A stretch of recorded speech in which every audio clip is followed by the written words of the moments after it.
Hey everyone, welcome back. Let's kick this explainer off with a fact that's honestly kind of mind-blowing. If you look at the entire African continent today, out of all 54 recognized countries, there is exactly one absolute monarchy left. Just one. And that brings us to a really fascinating question.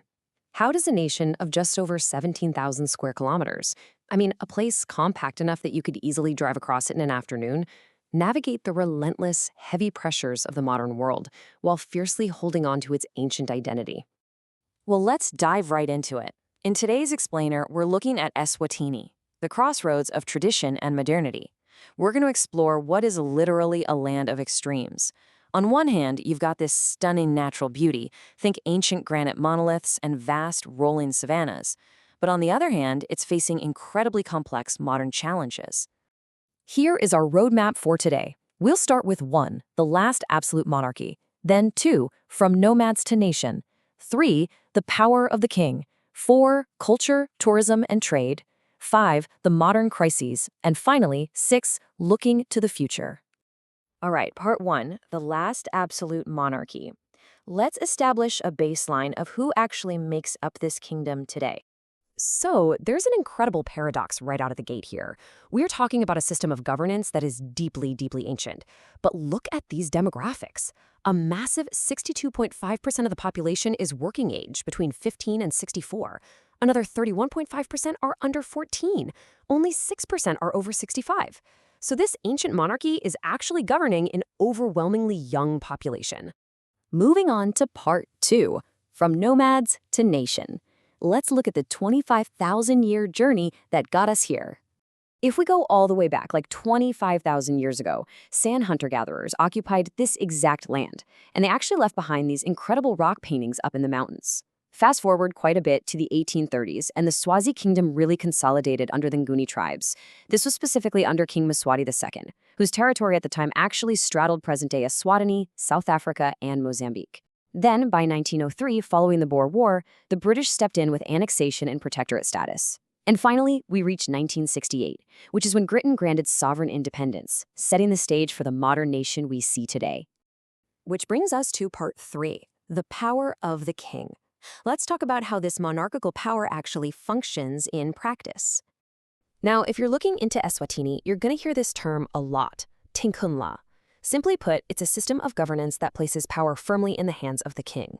It utilizes traditional councils, sure, but by design, it limits the influence of independent political parties.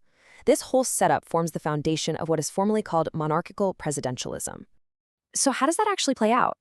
Well, this highly centralized power is distributed, but with very strict limitations.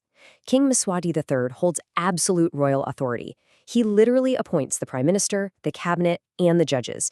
And there is absolutely no constitutional limit to his executive power. In stark contrast, you have the parliament, which is made up of a House of Assembly and a Senate. They have strictly limited regulatory power. They can debate legislation, but they cannot enact or amend laws if it goes against the king's interests. And, as you might expect, this centralized authority has faced some serious historical friction. Back in 1964, there were tense constitutional negotiations with the British. Then, in 1973, King Sobhuza II actually suspended the constitution and flat-out banned political parties. By 1989, opposition movements like the NNLC and PUDM really started to rise up, demanding democratic reforms.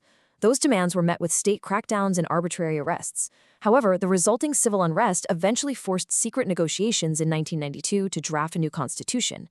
So what we see is this continuous, ongoing tension between traditional monarchical authority and pushes for multi-party democratization. All right, let's shift gears to part 4, culture, tourism, and trade, how Eswatini leverages its natural wealth. Economically speaking, agriculture is massive here. Sugarcane is actually the second largest contributor to their entire GDP. The country is also a geological marvel. It's home to the Sebebe monolith, which is made from some of the absolute oldest granite on planet Earth. Add to that a thriving ecotourism sector driven by wildlife reserves like Makaya and Hlane, where you've got free-roaming rhinos and elephants, and you've got a lot of natural wealth. Plus, they fiercely guard their cultural traditions. You have vibrant events like the annual Mhlanga reed dance and the traditional colorful Ngubo cloth that's worn to mark major life milestones. All of this combines to give Eswatini a truly vibrant global presence. But we do need to balance that picture. Part 5. the modern crises, and the stark socioeconomic challenges they face. Take a look at this number, 63%. That is the portion of Eswatini's population that is currently living in poverty. It's a staggering figure, and it's severely exacerbated by extreme income inequality. We're talking a Gini coefficient of 0.54. So while industries like sugar and tourism are definitely generating wealth, the harsh reality on the ground is that this wealth is simply not reaching the majority of that young, working-age population we talked about earlier. And then, consider this number, 25. There are only 25 public sector doctors for the entire country. Let that sink in. In the midst of a devastating HIV epidemic, their healthcare infrastructure is in a severe crisis. Resources are so unevenly distributed that entire rural regions, like Lubombo, have been served by just a single doctor. This lack of infrastructure is a massive bottleneck for the nation's human development. Which leads us to our final section, Part 6, Looking to the Future. What are the looming threats? Beyond politics and healthcare, climate change is having a dire impact on a nation that relies so heavily on agriculture. Annual rainfall has literally plummeted from 900 millimeters down to just 590. To put that into perspective for you, during the 2014 to 2015 season alone, droughts caused a massive 31% reduction in the crucial maize harvest, which is their national staple crop. For a population that is already facing food insecurity, this kind of climate-induced variability isn't just an inconvenience, it's an existential threat. The core paradox we've been unpacking today is perfectly summarized by researchers who noted, and I quote, "The Kingdom of Eswatini is an excellent example of a country rich in natural resources, but at the same time has become a least developed country plagued with all forms of social ills. It's a land where incredible natural wealth and deep, beautiful traditions coexist right alongside extreme, crippling vulnerability." So, I'm going to leave you with this final provocative question. How will Eswatini balance the preservation of its proud, ancient identity with the urgent, undeniable demands of the 21st century? From multi-party political reform and healthcare infrastructure to mitigating the brutal effects of climate change, the road ahead is incredibly complex for Africa's last absolute monarchy.